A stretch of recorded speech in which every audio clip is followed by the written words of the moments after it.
Tonight, attendance tonight was 10,960 for a gate of 1.08 million Canadian, 807,000 US. Fight of the night obviously goes to Cowboy and Iaquinta. Performance bonuses go to Walt Harris and Macy Chason. And in the 50-50 tonight, in support of the Center's Foundation and Project STEP, we raised a little over $30,000, so a great effort there. Mike, got a question? Yeah, so just back returning to Ottawa, you guys obviously did the bigger venue this time compared to the last time around. Just what did you make of the week and obviously how tonight delivered? Yeah, it was great. I mean, we had a target to beat the attendance from the TD Place Arena last time, and we did by I don't know maybe 400 or 500 people, which was great. We sold the venue kind of bottom up. We started opening sections in the 300 level over the last couple of days as we realized the demand was there. So. Yeah, we're thrilled. We're thrilled. I mean, it's been 3 years since we were here, so it was time to come back. Very supported by the community. I think, the night had some ebbs and flows. Thank God for the Cowboy and Iaquinta fight. I mean, that fight was unbelievable. That second round of the Barrio and Sanchez fight, I thought, reached that kind of peak level of electricity as well. Tough third round, I guess, for Barrio. But yeah, good night all around. Just talk a little bit about Cowboy. I mean, this guy, back at lightweight, doing amazing things, adding more wins records, bonus records, pretty much has them all at this point. Yeah. What's it mean to have a guy like this in your company, and how easy is it to just, do fight cards like this and throw them in the main event? Yeah, I mean, it's an interesting thing. When that fight was booked, you had Hunter and Sean and Mick all well, we just can't wait for this to happen. Right, so this was something that a lot of people were looking forward to internally in our organization. But, this is kind of how fans got their money's worth. For a guy like Cowboy who's versatile, who's electric, I mean, the performance of the nights, I think he still holds a record. Now he'd be up to 8. Most wins, most appearances. I mean, he's one of those guys that we hope, can stick around for a long time, but can pass the torch to someone at some point along the way, because you need guys who are durable and versatile and flexible, who will fight anywhere. Will fight anyone. I mean, it sounds kind of cliche, but it means a lot. I mean, matchmaking and our event planning schedule is a pretty tough challenge. We're trying to fight the right people for the right, cities and the right arenas. And he's a guy that'll step in anywhere and be a real crowd pleaser. Yeah, you're no matchmaker, obviously, but Cowboy says maybe Conor McGregor, maybe a turnaround in July. Do you think maybe a title shot? Do you think one of those three are likely, or one of those two? I mean, all bets are off. I got no idea. With Conor especially, just I think one sort of perspective of his is different one day than the next. We'll see. I mean, I know there's a lot of chatter about that. I think sometimes kind of falls in the category of where there's smoke, there's fire, and when things start percolating up and reaching to the mainstream and people start talking about it, there's a little credence to those types of rumors. I've just got no idea what's in store for those guys. Last thing. 10 Canadians on the card tonight, mixed results, but that's the most we've had in a long time. Yeah. Kind of event up here. What's your sense of the market right now? I mean, a lot of those fighters are making their debuts and stuff. Yeah. Do you see, maybe a tipping point happening where we're getting a lot of new talent in here from this country? I think we're heading in the right direction. I think there's been a couple tough years. There's a few things that are working in our favor. I think number one is we're trying to strengthen ties with other Canadian martial arts promotions. That ensures that we've got a really healthy pipeline of athletes that are going to continue to come through up the ranks, get the experience they need prior to coming to the UFC, and can exhibit some pretty good showings once they get here. I thought a bunch of the matchups tonight were pretty close, right? Like Barrios' fight was pretty close. It kind of came down to that last takedown in the middle of the third. They had a trade of punches for the first couple minutes of the third, and it was pretty even at that point until Sanchez got the takedown. Number two is we're making a much more concerted effort to help promote, build our athletes. So our content strategy is changing. It's becoming a lot more elaborate around our athletes, and hopefully that gives them the exposure to build their own fan base. And then number three, you're seeing some of the regulatory changes shift. Talking to the Ontario Athletic Commission this week, I mean, they were saying they've got 4 times the events booked, MMA events booked in Ontario already for 2019 versus what they had in 2018. So I think everyone saw the details of the PC budget, proposed budget that they announced a couple weeks ago. That's obviously still got to pass. We don't know a lot of those details. But what it does mean is that we've got the right building blocks are being put into place to ensure that there's a healthier MMA ecosystem here in Ontario. And that's a commitment for the future. So hopefully when we get to 2020, it's not 10 Canadians on one card, it's 12, and hopefully they don't compete against each other. Just building off of the idea of building talent in the province and the country, Yep. when you see the reaction from the crowd of a guy like Cowboy and the Chance tonight, do you necessarily need to have that next GSP? I mean, we were already asking Marc-Andre Barrios this week, are you the next GSP? Do you necessarily need that? Can you have cards that are a little less on Canadian talent, knowing that the fans are more educated and are into some of the international stars? No, you absolutely need a Canadian star. You absolutely need an Irish star, a British star, an Australian star. It doesn't matter. Like, we've got a business plan to take us all around the world, and it's much easier to execute upon that if you've got real bona fide stars that the local markets can kind of rally around. It would take a long time for, say, Barrio to become, quote unquote, the next GSP, but you need to have people that are being put in positions to allow us to build corporate sponsorships, to help sell tickets. I mean, yes, Cowboy is amazing, and there's only a few Cowboys. But, some of the top reactions or some of the levels of electricity that we hit tonight was because Canadians are fighting. So you definitely need it. Now, it doesn't mean that you build a card with exclusively Canadians. I mean, everywhere you go, people want a nice blend, a nice mixture of the local stars and some kind of global superstars, and that's what we tried to have tonight. Hi there, just 3 questions for you.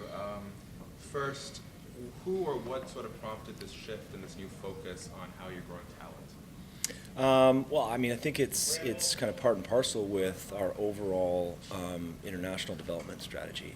Who in particular? I mean, there's a few of us that talk about this quite a bit. I mean, if you think about we have 42 events, half of them are overseas. If we're going to be successful in places like Argentina, in Singapore, I mean, we've got to have local athletes. Part of that is, ensuring that the base of athletes continues to grow, and part of that is being able to focus on the athletes once you have them.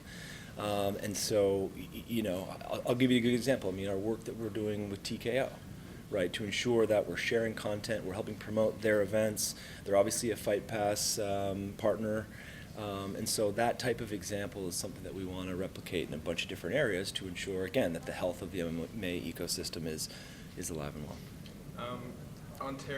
Ottawa, not always on the tip of your tongue when you think entertainment, but they were electric tonight. Yeah. Especially that Cowboy fight. Do these sort of crowds make you want to come back sooner rather than later? Yeah, absolutely. I mean, the crowd, you could tell, was pretty educated. They booed when they should have been booing, and they were up out of their seats when they should have been up out of their seats.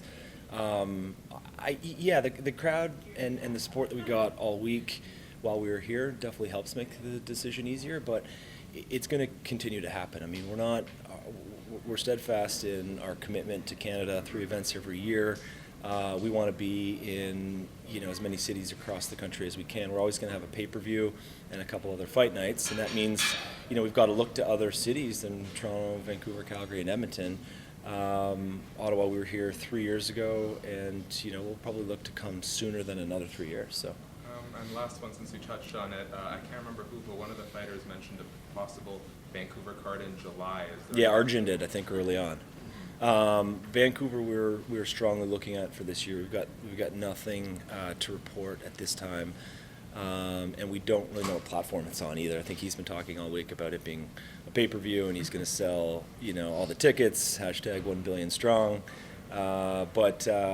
Yeah, we don't have anything to share yet. It's a huge puzzle, right? Like, trying to figure out the cities and the dates that make sense, not in the context of what makes sense for Canada, but what makes sense for our overall event schedule. And things just change week in and week out. How do you feel about Arjun and his self-promotion? Because he's putting himself, he's putting a lot of focus on himself. Yeah. Vancouver, India. I like getting it. paid what he's worth. Do you like that sort of mindset? The spirit is great. I mean, why not? We don't have any other Sikh fighters in the UFC. To hear his corner, providing some guidance during the fight in Punjabi, that's pretty cool. It's also on our target, not necessarily for the short term to grow in sort of the subcontinent, but I think India's on our radar, and if he can help us get there, that's great. I mean, there's limits to what they should be doing, but we're always willing and able to assist athletes if they're going to commit to doing these types of things. And I know he had his open workout. He's very active on social media. He's galvanizing the Sikh community. He had the Minister of Defense, I think, is Minister of Defense, yeah, So, a lot of support from him. So those types of things we really enjoy. We've just got to be able to kind of harness it and work properly with him. That said, Arjun did say tonight his contract is up this fight. Oh, did he? Again, you're no matchmaker, but with everything you just said about him being the only Sikh fighter, potentially opening doors in India, is it important for him to be kept around this organization? Do you feel? I would say so. I mean, what's his record? 3-1 now? Yeah. He's 3-1. I think the record's sort of the first thing that happens, but it definitely helps that he fits an area of our international strategy. So I mean, again, it's not up to me, but it makes sense on paper. You mentioned India being on the radar. Is that short term, long term? Is there any update there? Longer term, probably. I mean, there's only so much we can do, kind of every quarter, every year. Our big push right now, I think, as all you guys know, is Russia and China. We've had 2 events in Russia in the last 7 months or so, Moscow and then St. Petersburg. In 10 months, we've opened up an office. We're localizing Fight Pass and all our content. We have a UFC channel that we just launched, like a linear channel, which is the only one that we've got anywhere in the world right now. And we'll be going back there twice a year. With respect to China, I mean, we're 3 or 4 weeks away from opening up the Shanghai Performance Institute, right? And that's a 90,000 square foot performance institute that's going to be the epicenter for MMA growth through Asia Pac. It's not necessarily devoted just to China. We're going to have athletes from North Asia, from Japan, Korea, China, Southeast Asia, and I'm sure all the Aussies are going to want to get up there too. So those are sort of more of our immediate focuses, but we've got plans. So. And just coming back to Canada, I mean, I know we talked about Vancouver, and like you said, 3 cards for the year. Is there a time frame for the 3rd card? Would it be later in the year, closer to December? Or? Well, I mean, even getting to the 2nd card, we obviously want to try to space them out as much as possible. So, I mean, how about summer and fall type of thing? I mean, that's kind of what we're aiming for. Canada can be tricky because we try not to have events in the summer because everyone here likes to spend time away from the cities in the summer, which, as a good Canadian, first of that line. The fall is tough too because the amount of hockey and basketball that happens in the country. So we're going to try to space it out as best we can, but we're semi-aiming for summer and fall. I know that's vague, but that's kind of all we got right now. What about some of the lesser-known markets? I thought Moncton was a really inspired place Yeah, it was great. hold an event. Yeah. So do you guys have your eyes on anything else? Any lesser-known, cities that people might not think of immediately? I mean, some of the smallest. We're in Saskatoon a couple of years ago. We've been in Halifax a couple of times. Moncton. We're always sort of looking at Windsor, London, especially with the proliferation of some of the smaller events or promotions that are popping up, or the more frequent events, I should say, that are popping up. We'll always have. Listen, there's only so many cities we can go to with a pay-per-view, because we need the media market, you need the population. We'll continue to look at that list and a few others. Just to touch on that, has Hamilton come up in that conversation? Because it has an arena, it has a fairly decent population. So it's a good question, but what do you think? Like, if we're going to Hamilton, maybe we should just be going to Toronto, right? It's very, very close. There's an ease in transportation. There's a lot of facilities and the infrastructure are there, but I think if we're going to come to this area of Southern Ontario, then it makes sense to go to Toronto. Specific to this event, I'm curious in regards to the decision of not doing a public weigh-in, similar to other events, and more specifically to what we did in 2016. Yep. Is that more so a limitation of having it out in Canada, not being as accessible? Yeah, part of it. I mean, it takes a few things to make sure that we can have a public weigh-in, a ceremonial weigh-in, and Fan Village and some other activities. It just couldn't fall into place for this one, unfortunately. It's the type of thing we never want to skip, but sometimes we just have to. I don't love it personally because I love just this whole kind of camaraderie of a weekend event, and you come and it's Friday and you get to see the fighters, and it's this whole kind of weekend experience, especially for the people that travel. But our number one priority is to make sure we have them in every city that we have an event. It just sometimes can't come together. All right. Thanks, guys. Thanks for your support all week. We appreciate you guys making it a great event.